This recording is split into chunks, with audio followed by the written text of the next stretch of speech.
কেমন মিথ্যা কথা বা কিভাবে পুরো জাতিকে বোকা বানানোর একটা প্রক্রিয়ার মধ্য দিয়ে এই অন্তর্বর্তীকালীন সরকার গঠিত হয়েছে দেখুন। এখন জানা যাচ্ছে যে প্রধান বিচারপতি এবং আপিল বিভাগের আরেক বিচারপতি এম ইনায়েতুর রহিম তখন প্রাণ ভয়ে এবং মব জাস্টিসের ভয়ে ছিলেন ক্যান্টনমেন্টে। বাংলাদেশে সংবিধান ছুঁড়ে ফেলে দেওয়ার প্রতিজ্ঞা নিয়ে যে অন্তর্বর্তীকালীন সরকার গঠিত হয়েছে, ডক্টর মোহাম্মদ ইউনূসের সরকার, তারা যখন 8ই আগস্ট ক্ষমতা গ্রহণ করেছিল তখন কিন্তু তারা এই সংবিধান মোতাবেকই ক্ষমতা গ্রহণ করে। আপনাদের মনে থাকবে বঙ্গভবনে গিয়ে তারা শপথ গ্রহণ করেছিল এবং বাংলাদেশের সংবিধানকে রক্ষার শপথ গ্রহণ করেছিলেন ডক্টর মোহাম্মদ ইউনূস সহ তার উপদেষ্টা বাহিনী, মানে আসিফ নজরুল সেখানে আছেন ছাত্র উপদেষ্টা হিসেবে অন্তর্বর্তীকালীন সরকারে তখন থেকে যোগদান করা আসিফ মাহমুদ সজীব ভুঁইয়া এবং নাহিদ ইসলাম, এবং ছিলেন পরবর্তীতেও মাহফুজ আলম যখন উপদেষ্টা হিসেবে শপথ নিলেন তিনিও কিন্তু এই সংবিধান সমুন্নত রাখার শপথ গ্রহণ করেই বঙ্গভবনে গিয়ে এই সংবিধান সমুন্নত রাখার শপথ গ্রহণ করেই উপদেষ্টা হয়েছেন বা মন্ত্রী হয়েছেন। কিন্তু বাংলাদেশে একটা অন্তর্বর্তীকালীন সরকার গঠিত হয়ে যেতে পারে কিভাবে? কারণ অন্তর্বর্তীকালীন সরকার গঠনের কোনো আইন সংবিধানভুক্ত ছিল না, মানে আমাদের সংবিধানে অন্তর্বর্তীকালীন সরকার বলে কিছু নাই। তাহলে ডক্টর মোহাম্মদ ইউনূস হঠাৎ করে কি করে বা যে কেউ একটা অন্তর্বর্তীকালীন সরকার গঠন করে ফেলতে পারে? তখন আমাদেরকে বলা হয়েছিল যে বাংলাদেশের সর্বোচ্চ আদালত সুপ্রিম কোর্ট, যাদেরকে কিন্তু সংবিধানের রক্ষক বলা হয়, সেই সংবিধানের রক্ষক সুপ্রিম কোর্টের আপিল বিভাগের পূর্ণাঙ্গ বেঞ্চ প্রধান বিচারপতি ওবায়দুল হাসানের নেতৃত্বে বসে এই সিদ্ধান্ত দিয়েছে যে সাংবিধানিক শূন্যতা সৃষ্টি হয়েছে তাতে বাংলাদেশে এই অবস্থায় আসলে অন্তর্বর্তীকালীন সরকার গঠন করা যেতে পারে। এবং আমাদেরকে তখন একথাও বলা হয়েছিল যে সংবিধানের 106 অনুচ্ছেদ অনুসারে যেহেতু রাষ্ট্রপতি যে কোনো গুরুত্বপূর্ণ বিষয়ে আপিল বিভাগের মতামত চাইতে পারেন, ওই যে আমি বললাম কারণ আপিল বিভাগকে সংবিধানের এক রকমের রক্ষাকর্তা হিসেবে দেখা হয়, কাজে আপিল বিভাগের যে কোনো মতামত চাইতে পারেন যেহেতু রাষ্ট্রপতি যে কোনো সংকটকালে, সেই 106 অনুচ্ছেদ অনুসারে নাকি রাষ্ট্রপতি আপিল বিভাগের কাছে মতামত চেয়েছিলেন। এবং আমাদের বলা হলো আপিল বিভাগের বিচারপতিগণ বসে তারা সিদ্ধান্ত নিয়েছেন যে সাংবিধানিক শূন্যতা থেকে দেশকে রক্ষা করতে অন্তর্বর্তীকালীন সরকার গঠন করা যেতে পারে। সুপ্রিম কোর্টের জনসংযোগ বিভাগের এক বিজ্ঞপ্তিতে তখন জানানো হয়েছিল যে অন্তর্বর্তী সরকার গঠনের বিষয়ে আইন, বিচার ও সংসদ বিষয়ক মন্ত্রণালয় থেকে বৃহস্পতিবার মানে 8ই আগস্ট একটা চিঠি আসে, যেদিন অন্তর্বর্তীকালীন সরকার রাতে পরে শপথ নেবে। ওই চিঠিতেই রাষ্ট্রপতি সুপ্রিম কোর্টের মতামত জানতে চান। সুপ্রিম কোর্ট অন্তর্বর্তীকালীন সরকার গঠন করা, প্রধান উপদেষ্টা সহ অন্য উপদেষ্টাদের নিয়োগ এবং শপথ পাঠ করানো যেতে পারে বলে মতামত দিয়েছেন। এবং সংবিধানের 106 অনুচ্ছেদে সুপ্রিম কোর্টের উপদেষ্টামূলক এখতিয়ারের বিষয়ে বলা আছে।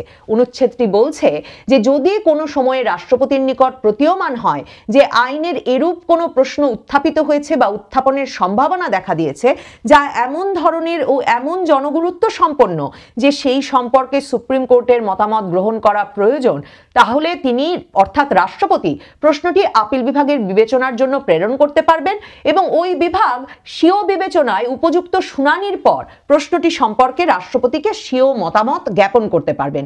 যে কারণে আমাদের সামনে এমন একটা বক্তব্য উপস্থাপন করা হলো যে তখনকার প্রধান বিচারপতি ওবায়দুল হাসানের নেতৃত্বে আপিল বিভাগের বাকি বিচারপতিরা বসে, প্রধান বিচারপতি ছাড়া আরো 6 সদস্য বসে এই সিদ্ধান্ত নিয়েছেন যে অন্তর্বর্তীকালীন সরকার এই সাংবিধানিক শূন্যতার অবস্থায় গঠন করা যেতে পারে। কেমন মিথ্যা কথা বা কিভাবে পুরো জাতিকে বোকা বানানোর একটা প্রক্রিয়ার মধ্য দিয়ে এই অন্তর্বর্তীকালীন সরকার গঠিত হয়েছে দেখুন। এখন জানা যাচ্ছে যে প্রধান বিচারপতি এবং আপিল বিভাগের আরেক বিচারপতি এম ইনায়েতুর রহিম তখন প্রাণ ভয়ে এবং মব জাস্টিসের ভয়ে ছিলেন ক্যান্টনমেন্টে। এবং ক্যান্টনমেন্টে যে তারা ছিলেন সেটা জানা গেল মাত্র এই গত সপ্তাহে আইএসপিআর যখন ক্যান্টনমেন্টে গিয়ে সামরিক, বেসামরিক প্রশাসনের, বিচার বিভাগের, বিভিন্ন শিক্ষা প্রতিষ্ঠানের কারা কারা আসলে গিয়ে আশ্রয় নিয়েছিলেন প্রাণ ভয়ে, প্রাণ সংশয়ের কারণে, তাদের তালিকা ঘোষণা করে দিল। তখন জানা গেল প্রধান বিচারপতি ওবায়দুল হাসান আপিল বিভাগের আরেক বিচারপতি এম ইনায়েতুর রহিম তখন ছিলেন ক্যান্টনমেন্টে। তাহলে ক্যান্টনমেন্টে যদি তারা থাকেন, তারা কি করে প্রধান বিচারপতির নেতৃত্বে 7 সদস্যের আপিল বিভাগ কোথায় বসে কোন শুনানির মাধ্যমে অন্তর্বর্তীকালীন সরকার গঠনের এই রায় বা এই পরামর্শ রাষ্ট্রপতিকে পাঠাতে পারলেন? তার মানে চিঠিটা কার কাছে গিয়েছিল? 5ই আগস্টের কথা মনে করে দেখুন। 5ই আগস্ট আপনার চোখ বা আমাদের সবার চোখ হয়তো গণভবন ভাঙচুর, গণভবন লুটপাট, গণভবনকে ঘিরে কি চলছে সেদিকে ছিল, কারণ টেলিভিশনগুলো লাইভ করছিল কিভাবে গণভবন ভাঙচুর লুটপাট চলছে। কিন্তু সেই একই সময়ে প্রধান বিচারপতির বাসভবন লুট করে সোফা, ঝাড়বাতি সহ নানা কিছু নিয়ে যাওয়া হচ্ছিল। ওই বাসভবনের আর কিচ্ছু অবশিষ্ট ছিল না। শুধু প্রধান বিচারপতির বাড়ি নয়, ওই হেয়ার রোডে অবস্থিত জাজেস কমপ্লেক্সে, মানে বিচারপতিদের বাড়ি ঘর তখন তছনছ হচ্ছে, লুটপাট হচ্ছে।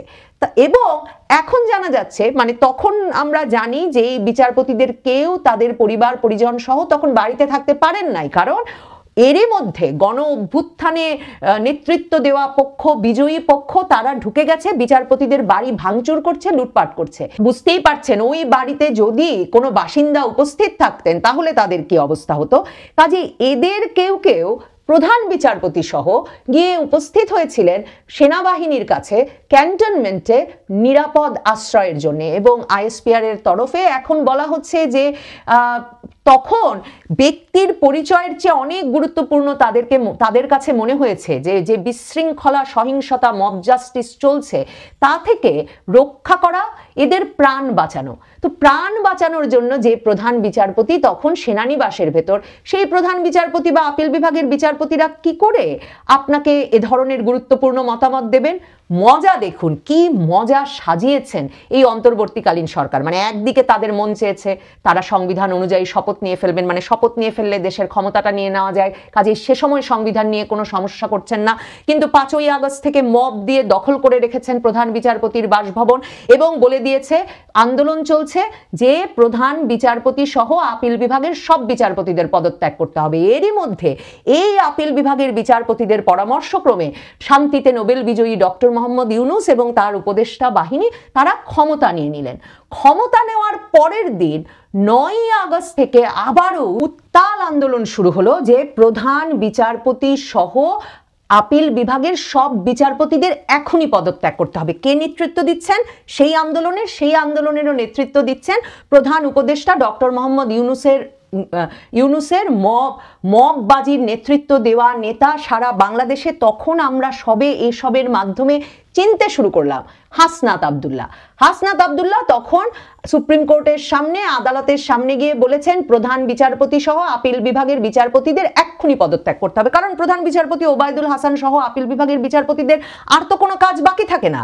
তারা নাকি পরামর্শ দিয়ে দিয়েছেন যে প্রধান উপদেষ্টা হিসেবে ডক্টর মোহাম্মদ ইউনূস সংবিধানের ভিত্তিতে শপথ নিয়ে ফেলতে পারবেন তার উপদেষ্টা বাহিনী সহ, কাজেই এক্ষুনি পদত্যাগ করতে হবে। কাজেই 8ই আগস্ট অন্তর্বর্তীকালীন সরকারের উপদেষ্টা পরিষদ শপথ নিয়ে নিল। বৃহস্পতিবার দিন পদত্যাগ করতে হলো প্রধান বিচারপতি ওবায়দুল হাসান সহ এম ইনায়েতুর রহিম, যিনিও তখন ক্যান্টনমেন্টে, এখন আমরা জানতে পারছি তিনি সহ প্রধান বিচারপতির নেতৃত্বে আপিল বিভাগের বিচারপতিরা পদত্যাগ করে ফেললেন। এবং প্রধান বিচারপতি ওবায়দুল হাসান তার পদত্যাগের কারণের ভেতরেও কিন্তু কোনো রাগঢাক করেন নাই। তিনি পদত্যাগের কারণ হিসেবে বললেন সুপ্রিম কোর্ট বিল্ডিং ও রেকর্ডগুলো রক্ষা করা, বিচারপতিদের শারীরিক হেনস্থা থেকে রক্ষা করা, তাদের বাড়িঘর রক্ষা করা, কোর্ট প্রাঙ্গণ রক্ষা ও জাজেস টাওয়ার রক্ষার স্বার্থে আমি পদত্যাগের সিদ্ধান্ত নিয়েছি। মানে বৃহস্পতিবারে অন্তর্বর্তীকালীন সরকারের প্রধান উপদেষ্টা হিসেবে শপথ নিলেন এই প্রধান বিচারপতি ওবায়দুল হাসান সহ আপিল বিভাগের 7 বিচারপতির পরামর্শক্রমে ডক্টর ইউনূস আর তার উপদেষ্টা বাহিনী। আর শনিবারই পদত্যাগ করতে হলো প্রধান বিচারপতি হিসেবে ওবায়দুল হাসানকে। শনিবার এরা পদত্যাগ করলেন। শনিবার রাতেই হাসনাত আব্দুল্লাহ, ডক্টর ইউনূস সহ তাদের সকলের পছন্দ মতো প্রধান বিচারপতি নিয়োগ হলেন সৈয়দ রেফাত আহমেদ। এখন দেখুন এই যে পরামর্শটা তারা বানিয়ে বললেন, এখন যেটা স্পষ্টতই তারা বানিয়ে বলেছেন বলে নিশ্চিত হওয়া যায়, কারণ ক্যান্টনমেন্টে বসে প্রধান বিচারপতি ওবায়দুল হাসানের কোনো উপায় ছিল না যে বিভিন্ন জায়গায় প্রাণ ভয়ে আসলে একরকমের জীবন সংশয়ের মধ্যে থাকা আপিল বিভাগের বিচারপতিরা একত্র হয়ে বসে ডক্টর ইউনূসের অন্তর্বর্তীকালীন সরকার গঠনের জন্য তাদেরকে পরামর্শ দেবেন রাষ্ট্রপতিকে। এই যে একটা মিথ্যা কথা, এই যে একটা মিথ্যা প্রচারণা, এই যে সুপ্রিম কোর্ট, বাংলাদেশের সংবিধানের অভিভাবক সুপ্রিম কোর্টের নামে এমন একটা মিথ্যা কথা বলে সংবিধান অনুযায়ী শপথ নিয়ে এখন সংবিধান বাতিল করে দিতে চাইছেন ডক্টর মোহাম্মদ ইউনূসের সরকার, এখন পর্যন্ত তারা দেখাতে পারছেন না যে সেই পরামর্শটি কোথায় অনুষ্ঠিত হয়েছিল, কোথায় বসে আপিল বিভাগ এই শুনানি করেছিল। তাহলে অন্তর্বর্তীকালীন সরকার হিসেবে ডক্টর মোহাম্মদ ইউনূসের এই শপথ গ্রহণের কি কোনো সাংবিধানিক ভিত্তি আছে?